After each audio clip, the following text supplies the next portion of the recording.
Tom ওকনেল, লাহিরুজ্জামান কুন, William Vashishtha, Bilal খান, সালমান মির্জা। আচ্ছা বলেন তো এই নামগুলো আপনাদের কাছে ঠিক কতটুকু পরিচিত এবং তারা টি-20-র দুনিয়ায় আসলে কতটুকু বড় নাম?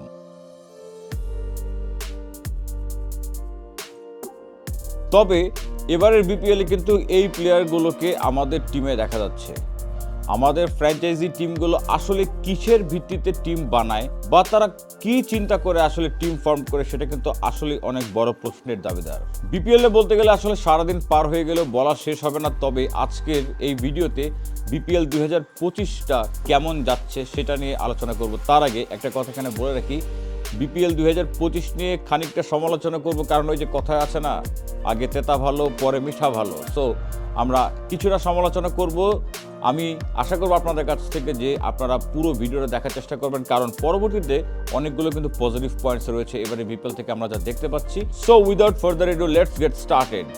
কেমন যাচ্ছে 2025 বিপিএল?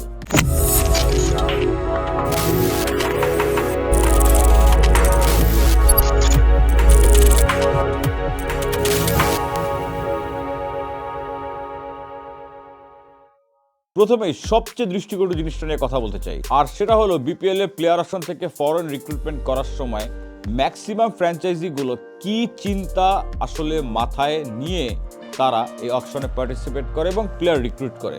যাদের নামগুলো বলে ভিডিওটা শুরু করেছিলাম, চলেন আগে তাদের সম্পর্কে একটু জেনে নিই, কারণ আমরা দেখতে চাই যে বিপিএল এর এবারে ফ্র্যাঞ্চাইজিগুলো যেই ফরেন রিক্রুটমেন্টগুলো করেছে তাদের ভিতর থেকে এই নামগুলো আসলে এরা কারা, এরা টি-20তে কত বড় প্লেয়ার বা আসলে কতটুকু ইম্প্যাক্টফুল প্লেয়ার তারা পিক করতে পেরেছে এবারের অকশন থেকে। Tom O'Connell, he is from Australia and he is 24 years of age, যিনি কিনা 9টা মাত্র টি-20 ম্যাচ খেলেছেন এ পর্যন্ত তার ক্যারিয়ারে, এবং সেখানে মাত্র 5টা উইকেট নিয়েছেন। তাকে কিন্তু অ্যাজ আ বোলার রিক্রুট করা হয়েছে। সবচেয়ে ইন্টারেস্টিং ব্যাপার হচ্ছে তার ইকোনমি 8.56। তার থেকে বড় হাস্যকর বিষয় হচ্ছে তিনি একজন লেগ স্পিনার, যেখানে নাকি আমরা আমাদের দেশের সেরা লেগ স্পিনার রিশাদ হোসেনকে ম্যাচের পর ম্যাচ বসিয়ে রেখেছিলাম প্রথম থেকে। সেখানে একজন লেগ স্পিনার যিনি কিনা অস্ট্রেলিয়ান হিসেবে থাকলেও তার বিগ ব্যাশে খেলার এক্সপিরিয়েন্স আছে মাত্র 9টা টি-20 ম্যাচ। নেক্সট যার কথা বলবো তিনি হচ্ছেন লাহিরুজ্জামান কুন, যিনি কিনা শ্রীলঙ্কান একজন এবং শ্রীলঙ্কার হয়ে মাত্র একটা টি-20 ইন্টারন্যাশনাল ম্যাচ খেলেছেন। বাট তার টি-20 খেলার অভিজ্ঞতা হচ্ছে তিনি 63টা টি-20 ম্যাচ খেলেছেন, যার ভেতরে তার এখন পর্যন্ত মাত্র 3টা 50। তার অ্যাভারেজ হচ্ছে 17.90, মানে 17-18 দিকে তার অ্যাভারেজ। 8.39 ইকোনমিতে তিনি উইকেট নিয়েছেন 55টা। এবার যার কথা বলবো তিনি হচ্ছেন বিলাল খান। ইন্টারেস্টিং ফ্যাক্টর হচ্ছে বিলাল খান 38 ইয়ার্স অফ এজ, 38 বছর বয়সের একজন ফাস্ট বোলার, যিনি কিনা ওমানের প্লেয়ার। তাকে এবারে পিক করা হয়েছে এবং সবথেকে ইন্টারেস্টিং ব্যাপার হচ্ছে বিলাল খানকে এ পর্যন্ত কোনো টি-20 লিগে তাকে আজ পর্যন্ত কিন্তু পিক করা হয়নি। তিনি সর্বপ্রথম খেলেছেন চট্টগ্রাম চ্যালেঞ্জার্সের হয়ে এবং এবারে কিন্তু দুর্বার রাজশাহীতে তাকে পিক করা হয়েছে। তারপর যার কথা বলবো তিনি হচ্ছেন সাদ নাসিম, পাকিস্তানের একজন প্লেয়ার এবং তিনি 34 বছর বয়সের একজন প্লেয়ার। তাকে কিন্তু পিক করেছে, যিনি পাকিস্তানের পক্ষে 2014 সালে খেলেছেন লাস্ট ওডিআই, 2015 সালে লাস্ট টি-20 ম্যাচটা খেলেছেন পাকিস্তানের হয়ে। তাহলে বুঝতেই পারছেন গত 8-10 বছরে পাকিস্তান টিমে এই প্লেয়ারটার কোনো দরকারই পড়েনি। তার টি-20 ক্যারিয়ার কি তাকে আর এক অন্যান্য উচ্চতা নিয়ে যাচ্ছে, যে কারণেই বিপিএলে পিক করা হয়েছে তাকে? তাহলে তার টি-20 ক্যারিয়ারটা কি বলছে?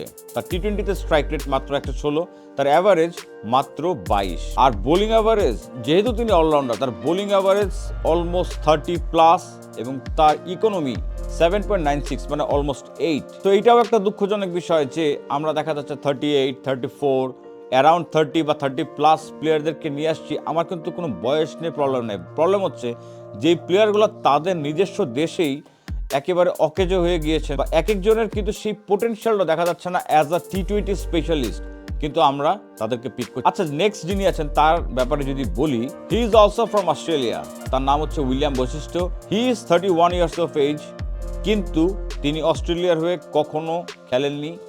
তার টি-20 ক্যারিয়ারটা যদি জানতে পারেন তাহলে খুবই অবাক হবেন যে তিনি এ পর্যন্ত মাত্র 13টা টি-20 ম্যাচ খেলেছেন এবং তার স্ট্রাইক রেট মাত্র 110।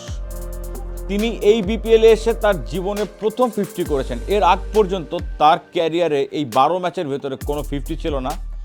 তিনি মাত্র 6টা 6 মেরেছেন এই তার টি-20 ক্যারিয়ারে। তো বুঝতেই পারছেন অবস্থাটা, কিন্তু এই উইলিয়াম বৈশিষ্ট্যকে কিন্তু রেগুলারই আমরা প্লেইং 11-এ খেলাচ্ছি। নেক্সট আসবো আফগানিস্তানের ফারমানুল্লাহ শাফি, যিনি কিনা মাত্র 13টা টি-20 ম্যাচ খেলেছেন। তার এখন পর্যন্ত আফগানিস্তানের হয়ে ইন্টারন্যাশনাল ডেবু হয়নি। তার মানে বুঝতে পারছেন যে আফগানিস্তানের হয়ে ডেবু হয়নি মানে তার ওই ক্যাপাবিলিটিটা বা ওই ইম্প্যাক্টটা বা ওই পোটেনশিয়ালটা অ্যাজ আ টি-20 স্পেশালিস্ট এখন পর্যন্ত আফগানিস্তান টিমেই তাকে দরকার পড়েনি। তার এই 13টা ম্যাচের ভিতরে মাত্র একটা 50 রয়েছে, তার স্ট্রাইক রেট 122। যেহেতু তিনি অলরাউন্ডার, আরেকটা ইন্টারেস্টিং ফ্যাক্টর হচ্ছে এখানে তিনি এই 13টা ম্যাচ খেলে উইকেট নিয়েছেন মাত্র 4টা। তার বোলিং অ্যাভারেজ হচ্ছে 79, তার বোলিং ইকোনমি হচ্ছে 9.39, এবং তিনি ওয়ার্ল্ডের কোনো রকম কোনো টি-20 লিগে বা টি-10 লিগেও তিনি চান্স পাননি।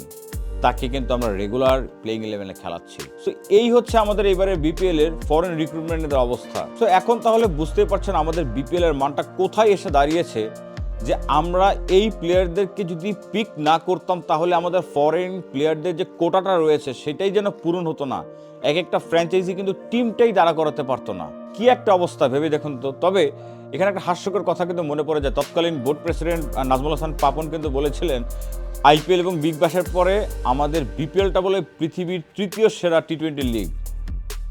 হাসবো নাকি কাঁদবো, এমন গাঁজাখুরি গল্প শুনতে শুনতে আমরা যেন অভ্যস্ত হয়ে গিয়েছিলাম। তবে দেখেন কষ্ট লাগে যে বিপিএল এর শুরুর দিকে কিন্তু যখন বিপিএলটা শুরু হয়েছিল তখন কিন্তু ইট স্টার্টেড উইথ এ ব্যাং। পৃথিবীর কিন্তু যারা রেপুটেড এবং রিনাউন্ড ওয়ার্ল্ড ক্লাস টি-20 প্লেয়ারদেরকে বা ইভেন ওয়ার্ল্ড ক্লাস প্লেয়ারদেরকে কিন্তু আমরা এই বিপিএলে দেখতে পেতাম। আপনি সেটা ক্রিস গেল থেকে শুরু করে এবি ডিভিলিয়ার্স, শাহিদ আফ্রিদি, সুনীল নারায়ণ, তারপরে অ্যান্ড্রে রাসেল, ডোয়াইন ব্রাভো থেকে শুরু করে আপনি রাশিদ খান, যার কথা বলেন, এভরিওয়ান প্লেড ইন বিপিএল। সেই বিপিএল আস্তে আস্তে এতটাই অবহেলার শিকার, এতটাই এটার মান নিচে নেমে গিয়েছিল যে এক এক বছর গিয়েছে বিপিএলটা তার মান হারাতে হারাতে এমন একটা জায়গায় এসে পড়েছে যে আজকে এখন বি গ্রেড বা সি গ্রেডের ফরেন প্লেয়ারদেরকে বাধ্য হয়ে পিক করতে হয়, কারণ না হলে ওই ফরেন কোটাটা ফিল আপ হবে না, টিমটা দাঁড়াবে না। তো যাই হোক, সমালোচনার পরে বলেছিলাম যে একটু পজিটিভস নিয়ে কথা বলবো। সো এইবারে বিপিএলটা যখন শুরু হয়েছে 2025 বিপিএলে আসলে কোথাও কি কোনো পরিবর্তন আমরা দেখতে পাচ্ছি কিনা, এবং যদি সত্যি কথা বলে থাকে তাহলে অবশ্যই ওভারঅল সিনারিওতে তেমন একটা পরিবর্তন বা কোনো রকম নতুনত্ব দেখা না গেলেও সব থেকে ইম্পর্টেন্ট হচ্ছে বিপিএল মানে মাঠের খেলা। মাঠের খেলায় কি কোনো পরিবর্তন এসেছে কিনা যদি বলি, সেখানে অবশ্যই সব থেকে বড় একটা পরিবর্তন এসেছে। আমরা প্রতি বছর বলতাম বিপিএল এর খেলার মান অনেক দুর্বল, সেখানে কিন্তু এবারে বিপিএল এর পিচের অনেক ইম্প্রুভমেন্ট হয়েছে, যেখানে কিন্তু আমরা রেগুলার 180, 90, ইভেন 200+ স্কোর দেখতে পাচ্ছি। এবং সামটাইমস কিন্তু বা এবারে কিন্তু কয়েকটা ম্যাচে দেখা গেছে যে 200 করেও কোনো টিম কিন্তু সেফ ছিল না, 200ও কিন্তু চেজ ডাউন হয়ে গেছে। সো এইখানে যদি বলতে হয় তাহলে অবশ্যই এবারে বিপিএল এর সব থেকে বড় পজিটিভস হচ্ছে পিচের ইমপ্রুভমেন্টটা করা বা পিচ ভালো বানানো, স্পোর্টিং পিচ বানানো, যে কারণে কিন্তু দেখা যাচ্ছে যে সমানভাবে ব্যাটাররা অনেক বেশি রান করতে পারছেন এবং বোলারও কিন্তু যারা ভালো লাইন লেন্থে বল করছেন তারা কিন্তু সাকসেসফুল হচ্ছেন। রান হচ্ছে তার মানে ব্যাটাররা ভালো করছে। ব্যাটারদের কথা বললে বিগত অনেকগুলো বছর ধরে দেখা গিয়েছিল যে 2-1 ছাড়া বাংলাদেশের প্রত্যেকটা ব্যাটারকে কিন্তু ওইভাবে করে পারফর্ম করতে দেখা যেত না, যেখানে নাকি ফরেন ব্যাটারদেরকে বেশিরভাগ ক্ষেত্রে পারফর্ম করতে দেখা যেত। তবে এবারে কিন্তু একটু ভিন্ন সিনারিওটা দেখা যাচ্ছে যে বাংলাদেশের ব্যাটাররা সবাই কিন্তু কম বেশি ভালো স্কোর করছেন। সেখানে কিন্তু আমাদের কয়েকজন বোলার ছাড়া সেই অর্থে এইবারের বিপিএলে ভালো বোলার কিন্তু দেখা যাচ্ছে না। স্পিনারদের ভেতরে কিন্তু সেরকম কোনো র্যাঙ্ক টার্নার আমাদের দেশে তো নাই, এটা আমাদের সবসময় হাহাকার। বা ইভেন আমাদের লেগ স্পিনার বলতে গেলে সেই রিশাদকে ছাড়া অন্য কোনো লেগ স্পিনারকে কিন্তু এ পর্যন্ত জ্বলে উঠতে দেখা যায়নি। পেসারদের কথা যদি বলি তাহলে কিন্তু Taskin is going absolutely crazy, যেই ফর্মে রয়েছেন তাসকিন এবারে। সাথে যদি বলি নাহিদ রানা কিন্তু খুবই ভালো ফর্মে রয়েছেন। তার সেই পেস, তার বাউন্স এবং তার এক্সাইটিং বডি লাইন বোলিং কিন্তু আমরা এই পিচে বাংলাদেশের মাটিতে দেখতে পাচ্ছি। এই বিপিএলে কিন্তু তিনি ভালো পারফর্ম করছেন। স্পিনারদের ভিতরে কিন্তু আসলে সেভাবে শেখ মাহিদি ছাড়া সেই অর্থে কিন্তু সবাইকে ওইভাবে জ্বলে উঠতে দেখা যাচ্ছে না। সেই বছরে এই একটা দুটা পজিটিভ ছাড়া সেই অর্থে আসলে বিপিএলে তেমন ভালো কিছু বা তেমন বড় কোনো পরিবর্তন আসলে দেখা যায়নি। আর আসলে সত্যি কথা বলতে কি যে এত তাড়াতাড়ি সময় বা এত কম সময়ে হঠাৎ করেই কিন্তু কেউ এসে আপনাকে পুরো সিনারিওটা চেঞ্জ করে দিতে পারবেন না। তবে হ্যাঁ, যদি অথরিটির সৎ ইচ্ছা থাকে বা তারা যদি ডিটারমাইন্ড হয়ে চিন্তা করে যে বিপিএলটাকে ডেভেলপ করতে হবে, সেই জন্য কাজ করতে হবে, তাহলে আমার কাছে মনে হয় যে এখন থেকে যদি সেই কাজগুলো করা হয় তাহলে ভেরি সুন আমরা হয়তো সামনে দেখতে পারবো যে বিপিএল এর মানটা আবারও আস্তে আস্তে যেন বাড়তে থাকে। সো আশা করি আজকের এই ভিডিওটা আপনাদের ভালো লেগে থাকবে। যদি ভালো লেগে থাকে তাহলে প্লিজ পাশে থাকবেন। যারা আমাকে নতুন দেখছেন, it's a kind request, please make sure to subscribe my YouTube channel and follow my Facebook page. দোয়া করবেন, দোয়া রাখবেন। দেখা হবে নেক্সট ভিডিওতে। ততক্ষণ পর্যন্ত সবাই ভালো থাকবেন। আল্লাহ হাফেজ।